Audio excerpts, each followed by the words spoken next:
जय हिंद दोस्तों। चलिए दोस्तों बात करते हैं इस एक और क्वेश्चन के बारे में। इसमें एग्जामिनर ने कहा है if A's income is 40% of B, how much percent B's income is more than that of ए।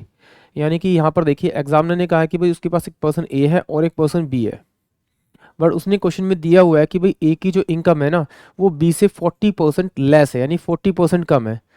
तो इसमें क्या करना है आपको, जिसका नहीं दिया हुआ आप उसको एज्यूम कर लीजिए।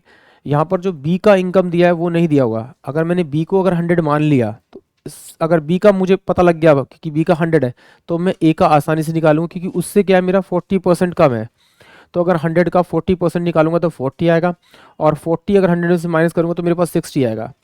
यानी कि अगर बी की इनकम 100 रुपीज़ है तो ए की इनकम कितनी होगी, 60 रुपीज़। अब एग्जामिनर ने पूछा है कि जो बी की इनकम है वो ए की इनकम से कितनी ज़्यादा है। तो यहाँ से मैंने इनका डिफरेंस निकाला तो डिफरेंस कितना आएगा, मेरे पास में 40 आएगा।